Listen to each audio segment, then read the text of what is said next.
Welcome to the Arbinger Seminar. We're coming to you live today from Phoenix, Arizona, and we're with Casey Ashdown and Ben Hume from the Zero Res Corporation. And so we'd like to begin with, if you could explain to us, Casey, what your organization is about. Yeah, Zero Res is a franchise. It's a carpet cleaning and living surface cleaning franchise. We opened our doors. My wife and I started it here in February of 2004. So we've been in business now about 12 years. What's really unique about Zero Res, what I like, is that it has this empowered water, this cleaning solution that we use, that we clean the carpets, upholstery, tile with, and leaves no residues. And because of it leaves no residue, it's zero residue. And it's been a phenomenal product. It does an amazing job of cleaning. We started in February, like I said, with one little truck running out of my home, and now, 12 years later, we have a little over 30 trucks. And so we've had some great growth, and we've had some great times and some really struggling times. And it's been fun. It's been a really fun adventure, and had some wonderful people that's worked for us and that continue to work for us. But Zero Res has been a great company. It has great technology, and it does an amazing job for our customers and getting their carpets cleaned the right way. Okay, that really helps. Now, to those watching, because we're live, you'll notice on the right side of your screen, you'd be able, if you have questions for Casey or Ben during our time together, that you could type those in on a chat line there, and we'll be able to field those, as many as we're able during our time together. So, Casey, let's start with just thinking about what have been some of the most difficult things for you, biggest challenge for running a business? For me personally, the biggest struggle that I've had is how to deal with people. Okay. Yeah, I think that's pretty common. So how did you first learn about Arbinger? How did that begin? I received a book from my wife for my birthday, Leadership and Self-Deception, and my birthday's in June, so a few weeks later is Father's Day, and so I got Anatomy of Peace. And so just by reading those books, I was introduced to Arbinger, and that was in 2010, Okay. the summer of 2010. So what struck you about those books as you read them? What occurred to you? Really hit home for me was that that the problem was actually me. It's been struggle for dealing with people, and a lot of times you think that they're the problem, and if they would only get the right person, or if they would change. But Arbinger really helped me realize that the problem is me. It's about me. That's great. That's great. So what had you go deeper with Arbinger? How did that happen? After I read the books, and especially Leadership and Self-Deception being built around a business, I'm like, it really interested me, and I wanted to go learn a little bit more and see how I could implement that into my business. And so I was able to go to here locally. Mike Merchant had a seminar. I think it was The Choice, and that was my first seminar that Nathan and I went to, and it was great. And then after that, that was in October. The following spring, we went over to San Diego and attended the Power of How workshop, and you were the facilitator. And it was a two-day training, and that really helped us bring Arbinger and how to implement it into our business. You mentioned Mike Merchant. Mike was to do the interview today, but he has absolutely lost his voice, so we apologize for that. So he's asked me to step in here. All right, so you're beginning a company. You're obviously been working at this company for some years before you learn about Arbinger. Did you use a strategic planning process during those years? Yeah, in 2009, being a franchise, there's quite a few franchises, and specifically there was a franchise up in Minnesota, and they were using a company to help them. And so we meet often as franchises, and we wanted to get together. One of the things that we really started focusing on in 2009 and 2010 was just really focusing on our profit and loss statement, our P&L. And then in early 2012, and actually we heard about a company, and then so in May, Nathan and I flew back east to a company to attend a 3-day seminar on strategic planning. Now, who's Nathan? Could you introduce him? He's not here with us today. But Nathan Perrins is my partner in the business, and he's not here with us today. He had a personal event that he needed to attend to. So Ben, our general manager, is joining us today. But so I'll refer to Nathan, but he is my business partner. Okay. So you were doing a strategic planning process, and yet somewhere in there, about learning about Arbinger, you decided to go that direction. So what interested you most about Arbinger's process? This other planning process talked about a mission statement, talked about goals and objectives and stuff like that. But what really interested me with Arbinger is how Arbinger looks at objectives. And the objective was, we really focused on how I could help others. And that was really unique, and that is what's unique about Arbinger. And so the objective, the beginning of it. Another really neat thing about their planning process that stood out to me is, like I said, in 2009 and 2010, we really started focusing on profit and loss statements. What Arbinger does is takes the profit and loss statement line by line and assigns those lines to a leader. So that leader is now responsible for that line and is accountable. The third thing that really was unique about Arbinger and that I really liked was the implementation. So yeah, Nathan back in May of 2012 went to a seminar. We set some great goals, but the thing is that we didn't have a reporting structure, a way to go back and hold ourselves accountable, to implement it and report on it, and to see where we're doing great or might we need to be improved. And so that's what Arbinger does. During the planning process, it actually invites you to create an implementation plan. Create the meetings, the reporting chart or structure, takes your org chart and says, here's who you're responsible to, this is who you're being accountable to. Ben, a question for you. You came into this organization when they're already operating this way. What was that experience like for you? Okay. When I was first introduced to Nathan and Casey, it was through a mutual friend. They kind of put feelers out for a manager that could come into their business and help continue it to grow as they were getting stretched pretty thin.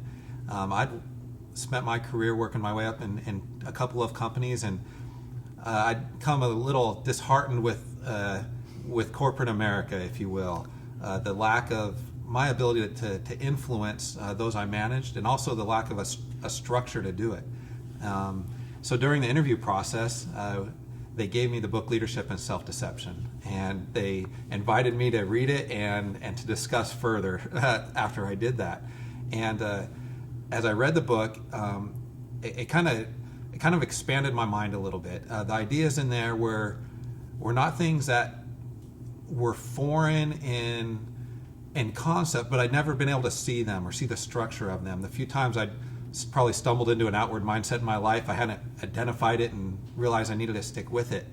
And my thoughts after reading that book were, I'm not sure if this will work or not, but I would love to work with people that this is their ambition, that they think of others, that they're trying to help others out, that it's not just their own self-interest, but hey, how can I help these people or my managers or my employees reach their goals, and in turn have a great company culture and we succeed together. That's a pretty amazing interviewing process. That's Yeah, no really kidding. fascinating. Casey, talk to me about this collaborative process. What was that experience when you brought that into Zero Res? What did you and Nathan and now Ben, what did you begin doing? Collaborative process, what's neat about that is it now invites your key managers, your key leaders to be part of the planning process. And in 2012, when we went back there, it was Nathan and I. And Nathan and I set the goals, and we came back and tried to tell everyone to go and do.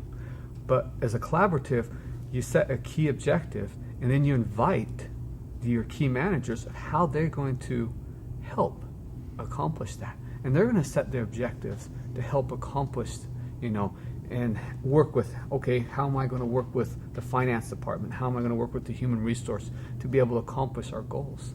And so that's what's unique about Arbinger, is that they bring the collaboration diagram into this process so then you could collaborate on how to make a plan to best serve your customers.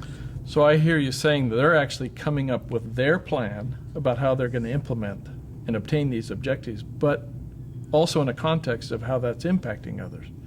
Yes. Right. Yeah. Okay. How's my work impacting others? Can you give an overview of that process? The planning process, yes. So you first start with, you're going to identify some service lines or service, if you sell products, what are your main product lines. Once you've identified your key service lines or product lines, we're in the business, Zero Res is in the business of service.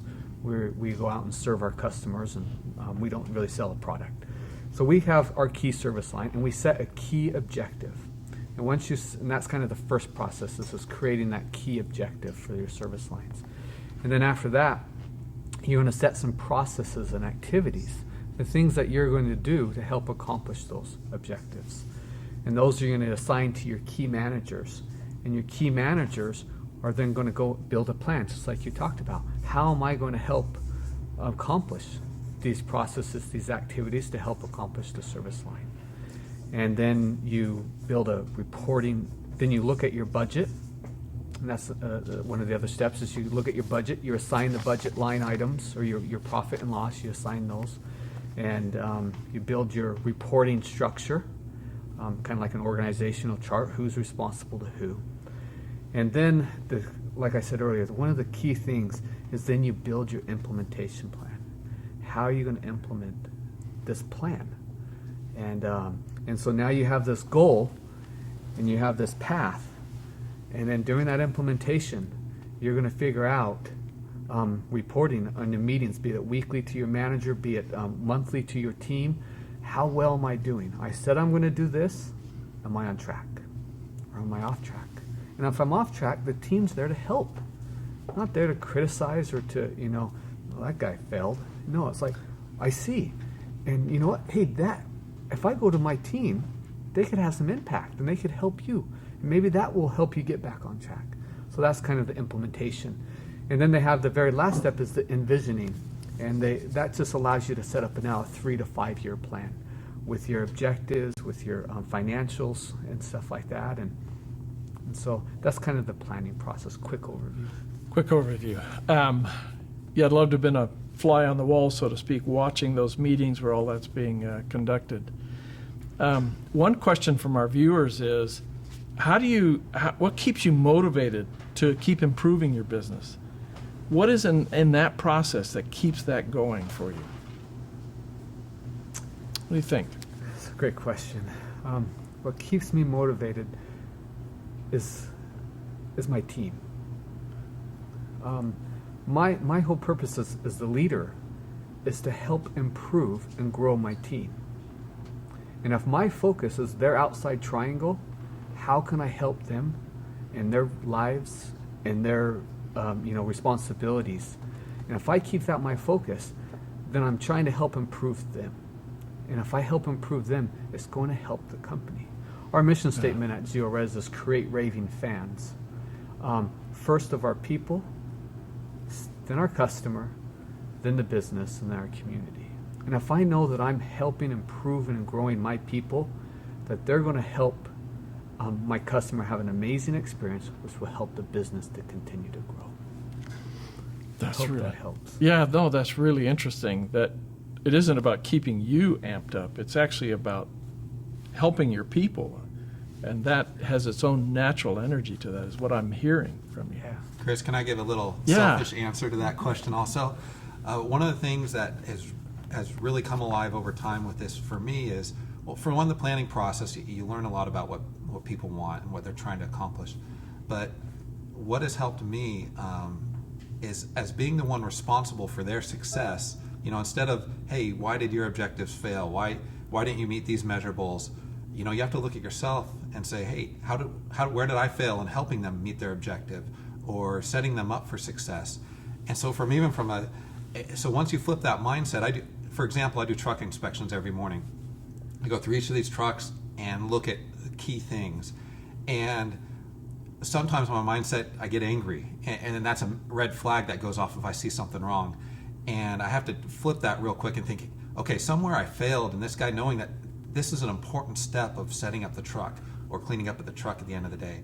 And so the motivation almost isn't needed when I'm thinking, hey, I failed, this guy succeed. So selfishly, for me to succeed, everybody else has to. And that's where I have to do a constant mindset flip as I catch myself thinking that way, or my red flags pop up when I get upset about something. That's a great insight. That's great. Okay, so you're in this process. How do you pick objectives? How do you identify key objectives for your organization? How did you do that? Arbinger's process is really unique because if you look at the collaboration diagram, they have that the outside, inside, out. And so what you do is in creating an objective, you go outside first. And Outside to whom? To that service line. And so, for instance, let's say a service line is our customers. So what are they trying to accomplish in their lives with my service of getting their carpets cleaned? And so I really try to figure out their objective. And once I start outside and I figure out what their objective is, then I'm able to go inside and say, how are we going to help accomplish that objective? And then it gives us the ability to write an objective with them in mind. It's not an objective just about zero res or about me. It's about how I can be helpful to my customer. Okay. Now, was that new for you? That was. That thinking was That was new. new. Okay. Now, there's also part of this process is this idea of alignment. Can you talk to us about alignment? Yeah. Alignment is where, in the collaboration diagram, you're trying to align each of the directions with each other. And I hope I'm saying this right. But what we do is, in alignment is, let me just start with the P&L process, the profit and loss process, is that we're going to align each of the line items with the leader. And so that leader's ready to, is in charge of that. And then we go to the objective, and we set the objective, and then we put a leader. And now that leader is then being able to be in charge and responsible for that. And we do that with each of the steps. And what that does is it aligns the objectives that the key managers have with the other key managers, and helps us to stay on that path. So you're actually making sure each manager knows each other manager's key objectives. Yes. And then they're also, now, are you also saying that they then do their planning around that with that knowledge intact? Exactly right. Yeah. They go and they build a personal work plan.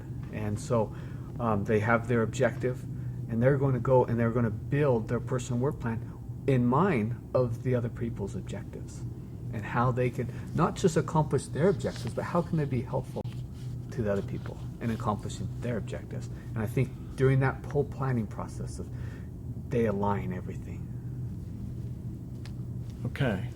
For example, Chris, a scenario that could come up with that in a real life situation is a technician may be looking at what the customer is trying to accomplish, which for us the easy thing is clean carpet. So that technician's personal work plan may include becoming, getting more certifications, or becoming better versed in how to explain the customer what their carpet's like and how they're going to clean it properly. So that technician's manager is going to see that work plan for that technician, and his work plan is now going to be, hey, how can I help this technician get the right training he needs and whatnot. And then me as a manager over that manager, hey, I need to make sure we have a training program in place that can communicate the things we need. And so all of a sudden we're all working towards this common goal, and all those things align. And so when that technician fails, well, his manager failed and so did I, right? Vice versa, when we succeed, we succeed together. And so that's a common scenario where many levels of management even or your own coworkers help out to help that technician complete his outside triangle. Yeah. Well, that's great. That's very helpful. Probably the next piece I'd like to ask you about or have you talk about is the implementation and the discipline around that. Implementation is where this plan actually comes alive to me. This is where you're able to now, you set your objectives. They all have their personal work plans. Everyone's responsible for their profit and loss statement item, their budgets. And now you want to now make sure that how we can stay on track. How can we make sure that we are going to reach that goal? That's what implementation planning, during the process comes in. And so you set your meetings. And we have a weekly meeting. It's a kind of a brief team meeting that we meet together and we all report on how we're doing. And then we have a monthly team meeting is where we look at, okay, here we are to the month to date. How is that compared to our year to date? Are we on track? Are we off track? And what's really neat about these meetings is when we're discussing, is that we're focused on that number, and everyone's focused on how they could help accomplish that number. It's interesting. A question that often comes up is, how often do you revisit Arbinger principles? But I think what I just heard was the very way you conduct your meeting, all your planning, your meeting, your processes, all that actually keeps people alive to Arbinger. Is that what I'm hearing you say? Yes. Sorry to make you answer with a one-word question, but No, it does though, Chris, because it boils down to we have to have an outward mindset when we do it. For me to go to my manager and see his measurables are failing in a way, and you have to be humble to say, hey, how have I failed you? That this is happening. And when people are humble, walls just crumble, right? When blame is cast, then walls go up, we get defensive, and it becomes unproductive really quick. And so this keeps everybody in the right mindset. And then you're not thinking Arbinger principle as much as, hey, keep my outward mindset and we'll be okay. So that actually, Ben, to that, another question that's been asked is, what do you do about internal conflict? And you've already started with that. Can you say more about that? Either one of you. So with internal conflict, because there's going to be disagreements, right? Or people may even have, the good thing about this planning process is our objectives usually do line up as far as what we're all trying to accomplish. And so the potential for that conflict is either identified real quickly and we could solve it, or it just doesn't come up in the first place. But I think you're probably talking more about if there's disagreements on a course of action or something like that. The good thing about when we're all aligned is it's clear what our objectives are, and it's clear when we're meeting them and not meeting them. And when we are meeting our objectives, the opportunity for conflict goes away. So it's pretty much when we're not meeting an objective. Maybe some of the blame game comes in. And in that situation as a manager, I like to start identifying the ways that we need to help the situation be resolved, or that we failed to help the situation resolve. Conflict happens a lot of time. When I create conflict, it's usually because I'm trying to blame somebody for something, or if I'm not verbally, I'm thinking it in my head. And to flip the mindset, in Arbinger speak, to turn your chair around is what you can do for that. And the walls come down. We've been through this process enough with our managers that we realize we're trying to accomplish the same thing. And when we don't play the blame game, the conflict goes away. And I heard two things in that. One was from you, Casey, the very way you align objectives is a part of that process is making sure you don't have conflicting objectives, where some conflict comes from. What I heard from you, Ben, in addition, is when we're not meeting objectives, instead of looking where to put the blame, we're looking to what part did I play in that? Absolutely. I find both those processes terrific. I mean, they must be fantastic here. And I know we all fail at times. A recent example of that in our company is we had a sales plan for our technicians where they got paid a certain amount on upsell. And our call center also kind of has the directive to book jobs accurately and book a lot of revenue, so we know what to plan. And those two clashed a little bit. There's two different objectives. One is trying to sell as much more as possible, and the other one is trying to sell a lot. And so once we identified, hey, those are two contrasting objectives. If the call center meets theirs, it's going to hurt the technicians, and then we removed that. We removed the conflict from that. We got aligned in our goals. Our goal is to have a certain amount of revenue on the job, and we don't put blame on who isn't doing their. Sorry, blame's the wrong word. We're not crediting people for doing more than somebody else. It's a team effort, and that was identified through this process, and it's something we failed at. And so it's identified because I'd created that conflict with that sales plan, and it made internal conflict in the company, and we had to remove that. That's a great example. That's a fantastic example. And I think you didn't intend to create conflict, but sometimes we set up a plan and it shows up later, but you actually have in place processes that help you identify that. That's what I'm hearing. Yep. Okay. Anything more you'd say about the implementation? Any other pieces to that? No, it's just, I guess I say one last thing is that it's a key secret, so to say, a key thing to really make, because you need to have reporting, and you need to know if you're on track or if you're off track, and you need to know, if there's a variance, what are you going to do to help fix it?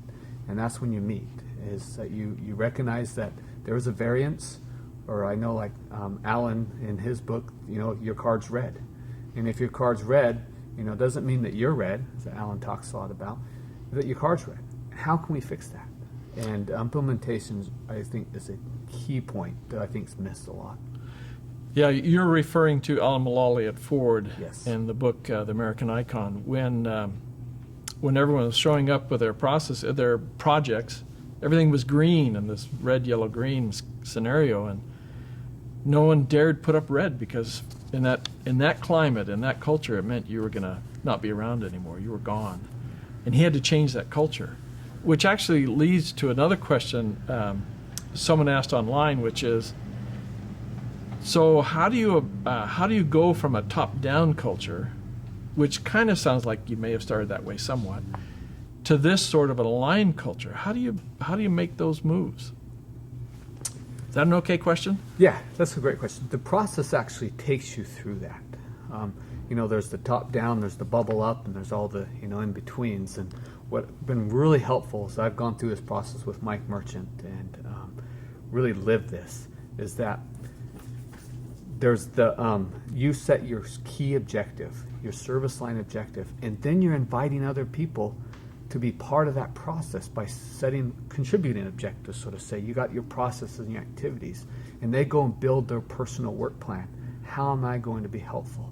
And then you have that mindset, that collaborative mindset, that outside triangle, going out, coming back in. And having that mindset is what makes all the difference. That's what made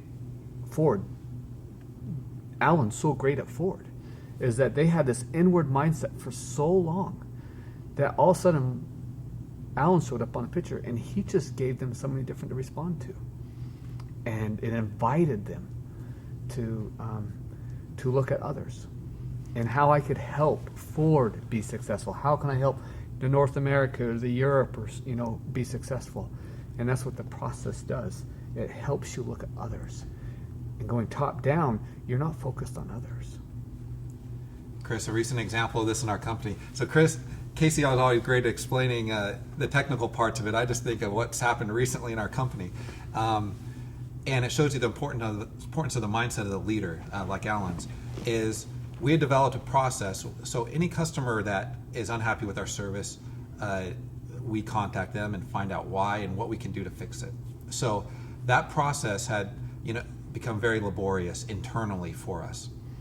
And we service a couple thousand customers a month, and a small percentage are dissatisfied, but that gets to be a lot of people with the amount of people we serve, and it's taking up too much time internally when we were double checking too many facts before we just take care of the problem.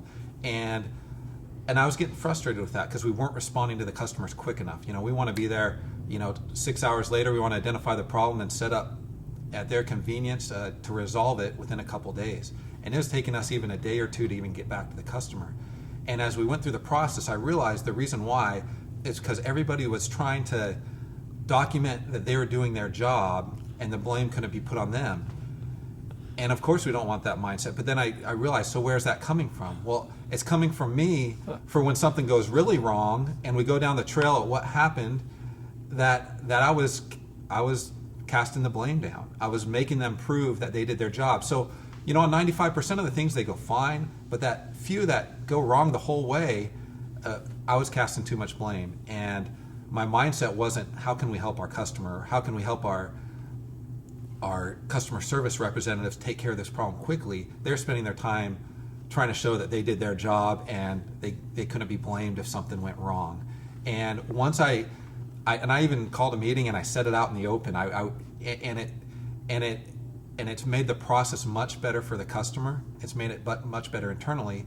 As management, what we have to live with is sometimes things will go wrong all the way, and we have to trust our people and trust our process, and in a way accept that. That's a great example. As someone on the outside looking at your organization, I'll never know the details, and so to share those are really helpful. I appreciate you doing that. Can we go one more step and talk about results? Okay, and so what have been the results of implementing these processes? To start at the very beginning, in the planning process, there's probably a step that I did kind of forget about. The very beginning, if you go through the Arbinger planning process, is that the first day you're actually going through an outward mindset. That you're learning, because it's important that you understand that Arbinger core, that outward mindset. And so for me, the results is that it's changed how I see others. That's been a huge result for me, is that now I'm able to see that I'm the problem. And if I go outward, how can I be helpful to them accomplish their goals? It's made huge impact in my people's lives. That's been a result. So a result that's helped me change. It's helped me to be able to be more helpful, to help my employees grow, to help my company improve, to help me have impact in the community, is really helping people. There's a lot of other small things, this process in Arbinger's kept me alive to how I interview people. I interview different than I do. It's kept me alive to how I compensate people. Been made reference to our compensation plans. Those are some results. And going back to my mission statement, it starts with our people, our customer. We've created raving fans of our customers. That's been a huge result. We have a huge database of repeat customers, and they keep coming back. Casey, it's fascinating to me when I ask this question to other organizations. What's been the result? So many people go right to the growth. Well, we've gone from 1 truck to 30 trucks. You didn't go there. You went to, I learned that I can be a problem, and you went to thinking about others. But what's the growth been as a result of that? Yeah, so you go from your people, your customers, and you go down to your business. My mission statement, down to my business. There's been huge growth. Like I said earlier, I started with 1 truck, and I ran it out of my house for a couple of years. Now we have over 30 trucks. We started with 1, like my house. We've gone to, now we have our main headquarters here in Gilbert, Arizona. But then I have another base, another satellite base up in northern Phoenix, and then I have another base down. We started kind of a whole other franchise, another base down in Tucson, and so we've grown, and so there's been huge growth. And what's also along with growth, and I can grow, but what's along with growth is that what Arbinger really focuses on is your budgets, your profit and loss, and there's been huge results in my budgets. And there's been some fun things that have happened is once we've assigned line items to people, to have them run with it and figure out things of how they could help, as Mike often refers to, play chess, and how can they now save. And so I remember this one girl, her name was Jamie, and she was assigned to our office budget, which was buying supplies and stuff like that. And so we'd meet, and she says, are you on track with your budget? Are you in line? Are you off track? And she'd come to me, I'm on track.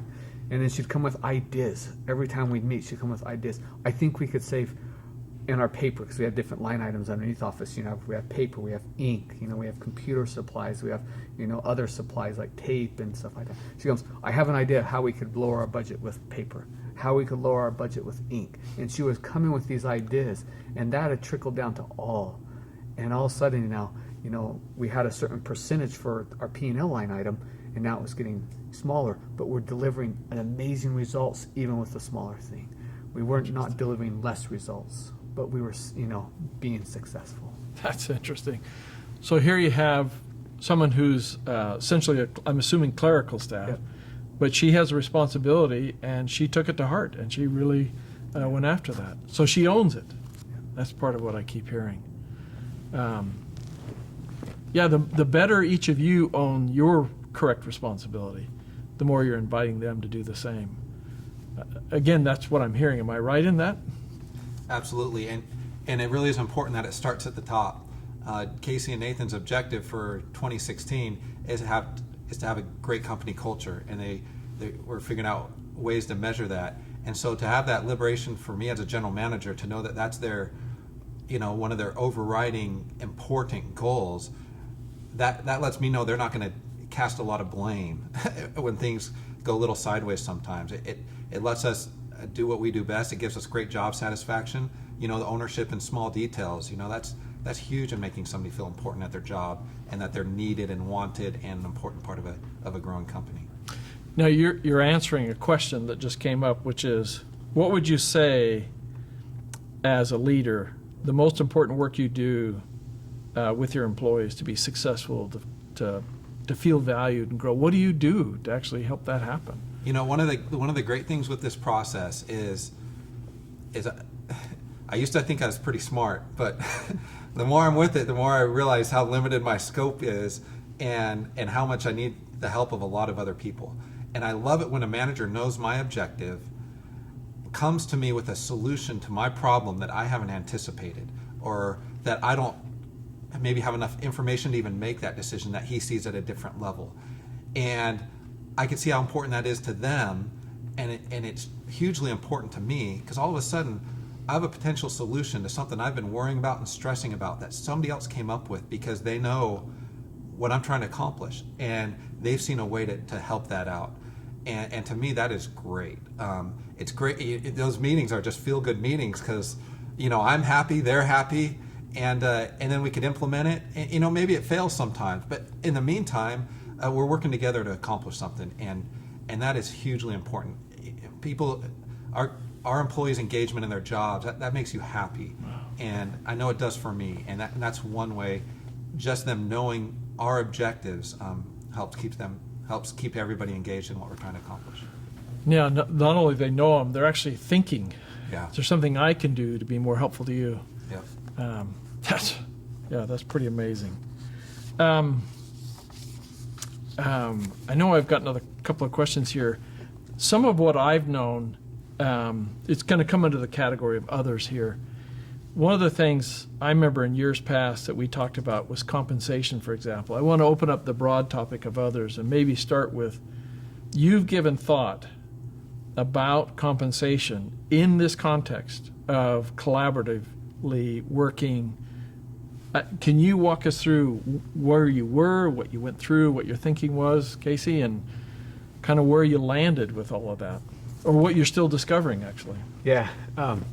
Our first compensation plan that we had for years was, if you look at it in a collaboration light, it was in one direction. It was in the direction of the customer. And our technician was supposed to go out there and, try to get additional service as much as possible. But what the collaboration diagram did, and what we did with our compensations plan, is we said, okay, let's put that right in the middle of the collaboration diagram, in the direction of the customer, in the direction of the manager, in the direction of coworkers, in the direction of reports. And we had to let them know that their work had impact in all four of those directions, not just in the direction of the customer. And we wanted to compensate them for being alive in each of those four directions. And so we thought hard about some measurables, some indicators in each four of those directions that we can measure, that if they hit this, then they'd be compensated. And that was fun. And we did that for probably a year, maybe a year and a half, and it was rewarding. But as we thought through that process, it brought a lot of, it really changed the mindset of those people. And being alive and saying, okay, if I do this, that's going to have impact with my coworkers. And for instance, in the direction of the coworkers, the thing that we focus on was attendance. If a technician chose not to show up to work, the impact that had on fellow technicians, on the call centers, and even going to the manager and the customer, it had a huge impact if they decide not to come into work. And so we wanted them to realize that if they don't show up to work, that could have impact. And so we just went in each of those directions. So I'm a technician. I decide I just want the day off. I don't come in. Walk me through the details. Who does that impact? What changes? What has to happen now as a result of that? So that technician's assigned to a route, and there's usually 3 or 4 jobs on that route. And so now all of a sudden you have to call those people that are off. So you're all calling all the technicians are off and asking one of them to come in. And if you can't get a hold of them or they can't come in, then now I got to go to the call center and say, hey, how are we going to distribute these 4 jobs? And then if we can't distribute them, then I'm calling the customer. Hey, I'm sorry, I've had something come up. I have to cancel or I have to reschedule. And so, Or even when we do reschedule or do these jobs, we're hurrying through them or not giving the customer the experience that they expect out of zero res. So technically we showed up and did everything right, but it wasn't how it should have been. So That's interesting. So helping them think that through, helping them realize they're having impact in multiple directions, you're actually helping them see that their job is much more than just cleaning carpets. yes. Yeah, that's cool. In November, Arbinger has their annual facilitator conference. And so in November, Ben and I went up there and went to the facilitator conference. On the way back, Chip had a little conclusion there, and he talked about correction. And it was a wonderful little presentation. It's just very impactful to me. And on the plane ride back, Ben and I are sitting next to each other just talking about Chip and correction. And all of a sudden, this aha moment came to both Ben and I about our compensation plan was focused on correction. And so that was like this new highlight to us, is that, we were using that tool to correct people. And we said, that's not how we want to correct people. it's creating conflict. It was creating conflict. And so even though it was a great plan and we were using it, it's helping see other people, we were using it as a correction tool. If you were absent, then, you're not going to, we're going to correct you by eliminating some of your pay. And we go, we can't do that. And so we went back to the drawing board. And we had to think through a plan that kept us alive to other people, but wasn't a correction tool. Correction had to be in person, I feel like. It has to be in person. It can't be by a tool. Can't be impersonally just a subtraction off your paycheck. That's interesting. And so that's been evolving of our pay plan. So it's not like you just figured it out and it's working great. You're learning and learning and learning. Yeah. And you'll hear, like at the November retraining, you heard Chip Hughes from Kansas City working with a lot of police officers and his efforts there, and that you guys start thinking. You start thinking about it. It's one of the benefits of that cross-pollination. You hear what other people are doing, and you learn from that. So have you had the same team? Has there been turnover? Have you had to make a lot of changes to create a new culture? I mean, what else has been happening under this? So as the company's grown, Casey and Nathan, they used to do everything, right? And their scope of work has become a little narrower each time that we add management or another important member of the team.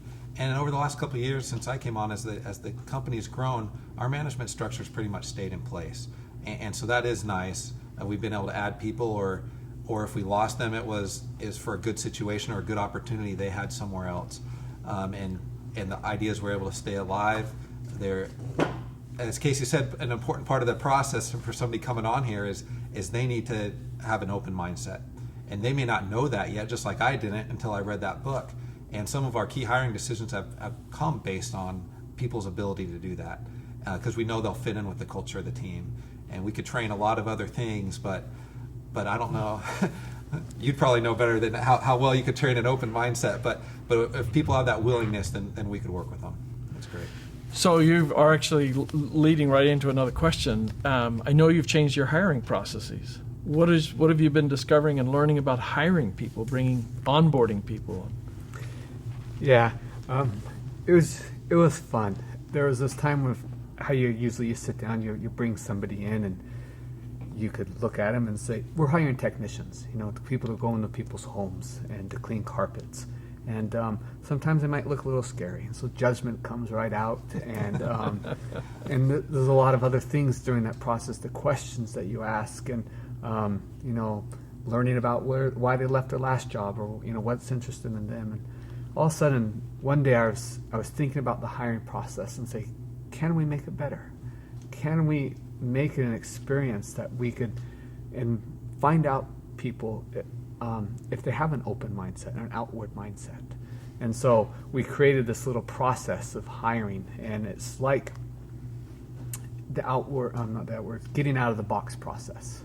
And so I just went through and set up different questions to help people have an out-of-box experience during their hiring process. So the first thing is, and also kind of using the pyramid, is you want to start at the bottom. You want to make sure that you're out of the box towards that person.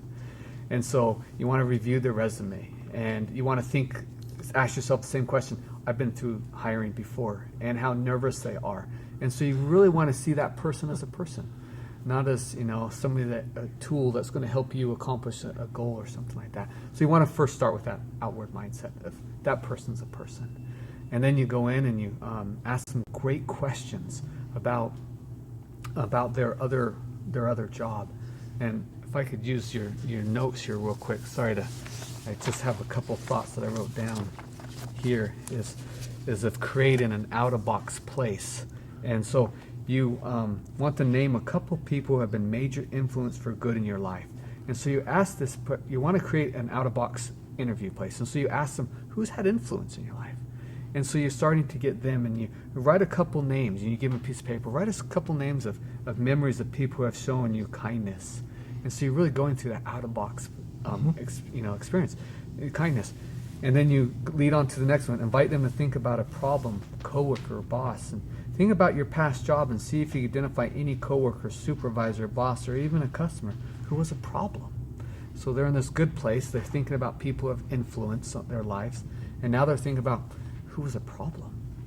And then you invite them, pick just one who stood out. And so they kind of write that name down, and you kind of set that aside, and you go on to the next process of, maybe inviting them to how they've added to the problem. I like to consider the challenges. Could you consider the challenges that person might be facing and stuff like that? And then you seek to find out their outside triangle. So now you're going into that customer's, hey, what are you trying to accomplish in your life? What are your goals? What are your objectives? And then you go and you explore the job qualifications. You tell them about zero res. Now you're going back into the inside triangle and tell them a little bit about zero res and what's unique. But then the very last thing that you end with is that you talk about the culture. You talk about the collaboration diagram and our mission statement and everything like that. But then you invite them, and it's kind of like handing the book to Ben. Say, read this, come back in a few days, and we'll talk about it. But you now invite them about that person that they thought that was a problem. You invite them to, I would like you to think back to the problem person and the challenges and pains and how you might add it to them. In light of this, identify something you feel you could do for this person. And then invite them to go and do. And then you have a follow-up, and you see if they went and did. And if they went and did, that's good. That's really interesting. So, yeah. So actually creating an outward mindset experience right away, even in the hiring process, the onboarding process, that you're already inviting them to think about their work in a way that maybe they haven't thought about before. And not just that, Chris, but it's really helpful as a manager to start off with the question of, hey, tell me about somebody who's influential to you, or somebody who's shown you kindness. That helps you see them as a person immediately, and maybe some prejudgments you had can fall away during that process. And so I think it's helpful to them, but for me as an interviewer, it's probably more helpful to me to get the right mindset with that person. Very interesting. Okay, under this other category, what else has been impactful in your organization through implementing Arbinger? What else comes to mind? You know, just how many red flags pop up in my head a day.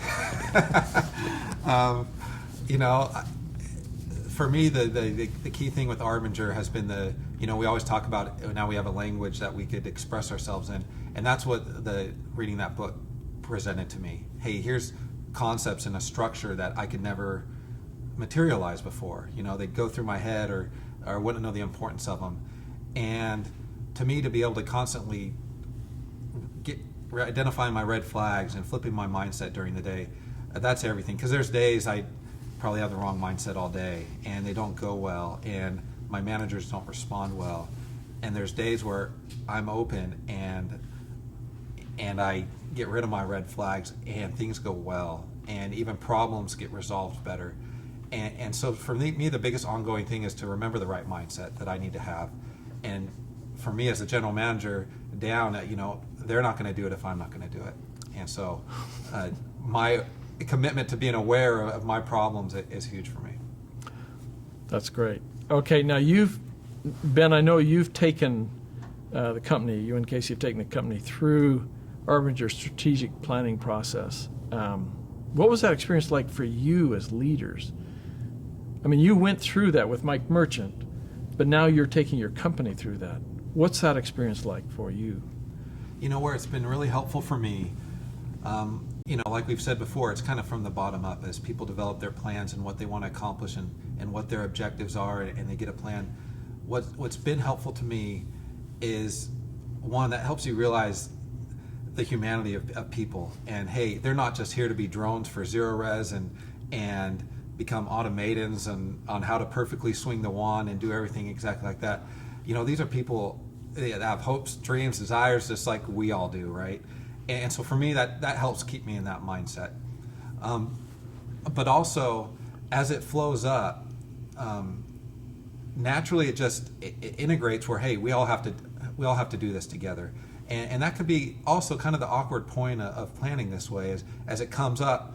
Well, at what point, hey, do I get to tell somebody what I need? Or when does Casey tell me, hey, Ben, we really need to have this as our goal? But there's a place for that. As it rolls up and we see what our objectives are, we have to kind of what other people's objectives are. We kind of have to revisit our own and make sure we can help them reach theirs also. Yeah. And so it helps me keep the humanity alive of everybody here. I've even at certain times gone back to personal work plans when I to get out of the box towards somebody and realize, oh, they have 2 kids and they have one on the way, and they came here and they've done a lot of good in these areas for our company, and over time, I've seen it already, but I think we'll see it more in years to come. We'll keep people that want to be in this environment. That, hey, I could find equal money somewhere else or maybe even more, but I'm good with zero res. And for us, that's one of our biggest challenges is turnover, especially as big of a company as we've become. And as we get guys into year 1, 2, and 3 that maybe would have left us before, but they're able to be in an environment where we can help them accomplish career goals or family goals, it's helping us as a company and it's helping them personally. So. You made a good point here. For struggles for years, Nathan and I struggled with technicians and recruiting and hiring and keeping them. Mm-hmm. And some of the things is that we had this mindset that this is a great place to work. You should stay here and work for us. And we're great leaders. Yeah, we're awesome, But all of a sudden, this Arbinger helped us to switch our mindset and saying, what is their outside triangle? And we were mad when people left. And we were disappointed and all this thing. But like just been mentioned, with now is we're like, when we hire them, we really want to know what they want to accomplish. And if they plan on here being a year or 2 years, how can we be a stepping stone? Nathan, I know he's not here, but he often makes the biggest impact, the biggest excitement that he has is when somebody 5 years down the road they're working for another company, and they were a technician for us for a year. And they says, hey, we have this problem. How can we solve it? The guy raised their hand. And Zero Res, the last company I worked for earlier, they did this. And what we want to do is we want to build them up for success. We want to make this as a stepping stone to somewhere else. Awesome. How can we be the best stepping stone for you? How can we help you reach your goal to go to school, to provide for your family, to have a career in marketing or accounting, you know? And so, great, you're interested in accounting. Let's pull a wand while you go through school. But hey, we have a great a controller, accountant in office. Meet with him. Ask him some questions. What classes can we help you with? And with that mindset, that's really changed Nathan R's view of these technicians. Yeah, that's interesting. So another question that's just I'm wanting to ask here is, so how's this impacted customers? Because you can do all this, but if we're not helping customers, so what? You know, they keep calling back. Casey alluded to earlier, you know, a huge part of our success as a business, numbers-wise, is having repeat and referral customers. And probably one of the biggest things I worry about as a general manager is making sure that as we grow, we don't lose that, you know, homegrown touch they got, you know, 10 years ago or even 5 years ago, but that they keep getting that over and over. And with more and more people, that gets harder and harder. And I think we're able to keep it in control with this. We've been able to keep our, you know, getting a little too stats driven here, but we've been able to keep our same levels of customer service and redos and whatnot as the company has really exploded. And to me, that's actually a really big success, that we could keep that same level of service to our customers that they got, you know, when there was a 4-truck operation here. Another viewer asked, there are a lot of training programs that could help you with the challenges you're facing. So what was the critical decision to hire Arbinger to help you with these over other companies? There was a lot of, and I get them in the mail every day, you know, how to, you know, to deal with conflict, you know, how to deal with troubled employees, how to be a great leader, how to manage a project. You know, you get all these training programs out there. And the problem that I see, me personally, what I see in those programs is that they are focused inward. So you have a difficult, here's how to go fix them. You have a project, you have how to communicate, here's how to fix your communication progress. Arbinger starts with you, starts with me, and says, you might be the problem, and here's how to fix it. And with you being swallow, here's how to problem. So Robert Frost's poem, "The Road Less Taken." You know, 2 roads diverged in a wood, and I took the road less traveled. I think that's how it goes, and that has made all the difference. There are tons of programs out there that are going down that road that's traveled a lot. How to fix others. There's very few programs that go down the road. It's how to fix me, to find the problem. And that's made the difference. That's a great response. It's interesting that there's a lot of self-help out there, you know, about how to improve yourself. But this is the kind of help that actually helps me see others better. And the better I see them, the better I know how to work with that technician, that customer service representative, the accountant, whomever. We are very grateful for your time today. You've been terrific in terms of answering questions that are coming to you out of the blue, and very grateful for your time and wish you the best success here at Zero Res. So again, thank you both. Thank you, Thank you, Chris.